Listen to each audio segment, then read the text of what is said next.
네, 세월호 유가족들이 특별법을 통해 노후를 보장받으려 하는 것처럼 왜곡한 흑색 선전물이 문화일보에 실렸습니다. 총기 사고가 일어났던 강원도 고성 22사단에서 이번에는 이등병이 자살하는 사고가 일어났습니다. 자, 오늘 주요 뉴스들 알아보죠. 황준호 뉴스 취재팀장 나와 있습니다. 어서 오십시오. 예.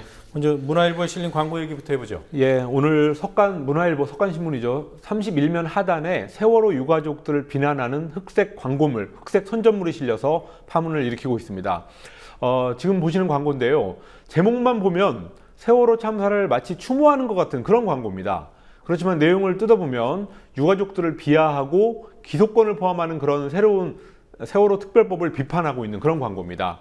의사자 처리, 대입 특례 입학, 유가족 생활안정 지원 이런 문제들을 꼽으면서 세월호 특별법에 대해서 평생 노후보장 특별법이 아니냐 이렇게 비꼬고 있는 문구도 들어 있습니다. 또 쟁점이 되고 있는 조사위원회의 기소권 문제, 기소권을 주는 문제에 대해서 유가족들이 정치 선동 세력의 정치 투쟁의 도구로 이용당하고 있다고 매도하고 있습니다. 네, 이게 그러니까 광고죠. 예, 광고입니다. 네, 광고주는 누굽니까? 예, 근데 광고주의 명의가 없습니다. 그래서 아무리 돈을 내고 하는 의견 광고라고 해도 명의는 밝히는 게 일종의 언론의 윤리인데 네. 이름 없는 이런 유령 광고를 낸 문화일보의 행태가 오히려 이 광고의 내용만큼 심각한 게 아니냐 이런 지적이 나오고 있습니다. 네, 지금 다시 한번 그 해당 광고가 나옵니다만 예.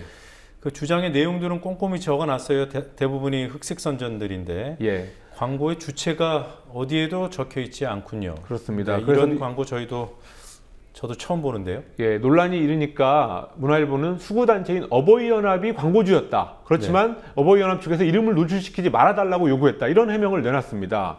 그런데 과거에 어버이연합이 이런 광고를 할 때는 늘 명의를 노출시켜 왔기 때문에 문화일보의 이번 해명이 과연 맞는 건지도 의문인 상황입니다. 광고에서 또 비방의 대상이 주된 비방의 대상이 새정치민주연합인데요. 문화일보가 책임 있는 조치를 하지 않을 경우에 법적으로 대응하겠다고 경고했습니다. 네, 어버이연합이 이렇게 광고 낼 돈이 있는 단체인가요? 예, 그것도 의문입니다. 네, SNS에 유포되고 있는 그 유가족들 모욕하는 글들, 예. 이 문제가 왜 근절이 안 되나 모르겠어요. 야당이 결국 수사를 의뢰했군요. 예, 점점 더 늘어가고 있는 상황입니다. 그래서 새정치민주연합의 박범계 법률위원장이 오늘 카카오톡과 SNS에서 유포되고 있는 세월호 유가족 모욕글에 대한 수사 의뢰서를 경찰에 접수하겠다고 밝혔습니다. 박범계 의원은 유가족들을 모독하고 세월호 참사의 원인을 일방적으로 어딘가에 전가하는 내용의 그런 악성 글들이 조직적으로 유포되고 있다면서 제작자와 유포자 이 양측 모두에 대한 수사를 의뢰한다고 말했습니다. 해당 글은 크게 5가지인데요. 제목은 이렇습니다. 내용을 알면 세월호 특별법 서명 못한다. 네. 또 세월호 유족이 무슨 벼슬인가. 세민련이 제출한 세월호 특별법의 내용. 또 끝으로 김지아 시인이 세월호 유가족들에게 희체 장사를 했다는 날카로운 비판을 했다. 사실 이런 비판이 있지도 않았는데 네. 이런 낭설을 흘리고 있습니다. 그러니까 문화일보에 실린 광고하고 거의 비슷한 내용이라고 보면 될 것 같습니다. 네. 자, 얼마 전 총기 사고 일어났던 곳이죠. 고성의 22사단 예. 또 사건이 일어났습니다. 예, 어제 오후 4시 반쯤에 22사단, 그러니까 총기 사고가 났던 그 22사단의 A급 관심병사인 신모 이병이 영내 화장실에서 군화끈으로 목을 매서 자살하는 사고가 발생했습니다. 이 신이병은 입대 전에 자해를 시도했던 적이 있어서 입대와 동시에 A급 관심병사로 분류됐던 그런 사람이었습니다. 그리고 그보다 앞서서 아침 8시 20분쯤에는 중부전선에서도 박모 이병이 영내 화장실에서 목을 맨 상태로 숨져 있는 상태로 발견됐습니다. 박 이병은 지난 6월 부대에 전입했었는데 우울증 증세로 사단 의무대에서 2주 동안 약물 치료를 받아왔고 A급 관심병사로 분류가 됐었습니다. 이렇게 관심병사라는 그렇게 분류된 병사들이 잇따라 자살을 하면서 군의 이런 관리제도에 대한 논란이 일고 있습니다.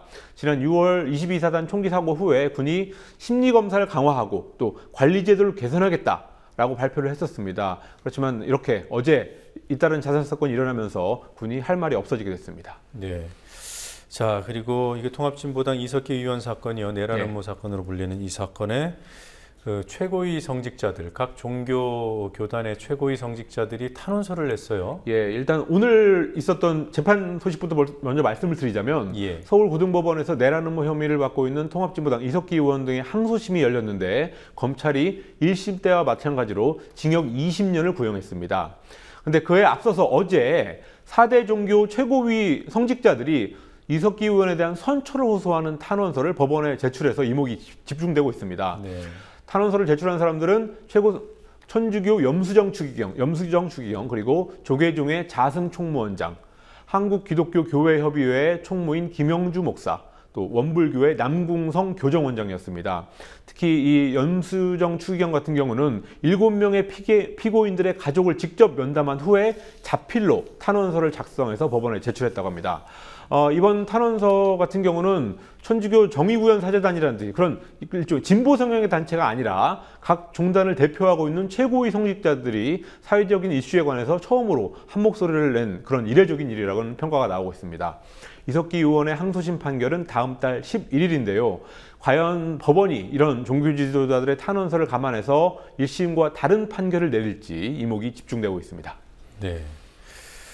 자, 이 새누리당과 또 조선일보에서 이런 탄원서 제출에 대해서 비판하는 움직임이 있어요? 그렇습니다. 조선일보, 새누리당 이런 데서는 크게 반발하고 있습니다. 박대출 새누리당 대변인은 브리핑을 통해서 아직 대법원의 최종 판결이 나지 않아서 입장을 밝힐 단계가 아니지만 내란 음모 혐의라는 엄중한 사건에서 관용을 요구하고 있다라면서 강한 불만을 드러냈습니다. 또 조선일보는 오늘 아침 사설에서 종교 지도자들이 종교의 자유가 말살된 북한 체제를 옹호한 세력에 대해서 선처를 호소하고 있다라면서 질타했습니다. 네. 자, 지난 22일에 일어났던 태백선 열차 충돌 사고. 예.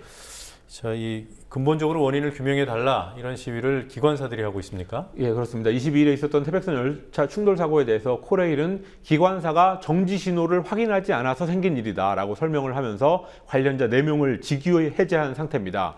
여기에 대해서 오늘 철도노조의 현업 기관사들이 이 사고의 근본적인 책임은 단선 구간에서 1인 승무 제도를 강행했던 코레일의 경영진에 있다라고 하면서 원인 규명을 요구하는 1인 시위를 시작했습니다. 지난 2월에 코레일이 인력 효율화라는 것을 명분으로 해서 기존의 단선 구간에서 기관사와 보조기관사 이 2명이 운행하던 제도를 바꿔서 한 사람만 운행하도록 했습니다. 그래서 당시 노조가 안전을 위협한다라는 이유로 그런 1인 승무 제도에 강력하게 반발했지만 코레일은 그런 조합원들에게 중징계를 가했던 그런 일이 있었습니다. 그래서 철도노조 소속 기관사들은 대형 사고를 유발할 수 있는 1인 승무 제도를 폐지하라고 오늘부터 매일 1인 시위를 하기로 했습니다. 네. 자, 그리고 4대강 사업 구간이죠. 예. 낙동강 칠곡보 인근에서 물고기들이 떼죽음을 했어요. 그런데 예. 이걸 감춰왔다고 하죠? 예, 오늘 대구지방환경청이 낙동강 칠곡보 하류 구간에서 강준치라고 하는 그런 물고기 수백 마리가 폐사해서 원인 파악에 들어갔다라는 것을 밝혔고 기사가 났습니다. 근데 문제는 이 물고기 폐사 사건을 대구환경청이 지난 21일부터 이미 알고 있었는데 그걸 외부에 알리지 않고 있었다는 사실입니다. 오늘 새정치민주연합의 장하나 의원이 이 사실을 공개했습니다. 이 물고기들이 떼죽음을 당한 칠곡보 하류 지역은 대구시의 식수 저수지의 상류 지역이기도 합니다. 장하나 의원은 오늘 자료를 요구하니까 대구환경청에서 서둘러서 언론에 먼저 자료를 배포하고 원인 규명에 나섰다라고 장하나 의원이 주장했습니다. 장 의원은 강준치 폐사를 은폐해온 대구환경청에 그런 은폐를 지시한 최종 책임자가 환경부 장관인지 청와대인지 명백하게 밝혀야 된다고 오늘 요구했습니다. 네, 이게 그 시점을 좀 정확하게 다시 한번 짚어보죠. 그러니까 장하나 의원실에서 이 사실을 파악한 이후에 예. 대구지방환경청에 보도자료가 나온 거예요. 그렇습니다. 오늘입니다. 그 파악한 것도 오늘이고 보도자료가 나온 것도 오늘입니다. 네, 의원실에서 자료를 요청한 뒤에 보도자료가 나온 건가요? 그렇습니다. 네, 알겠습니다. 자, 오늘 여기까지 듣겠습니다. 수고하셨습니다. 네.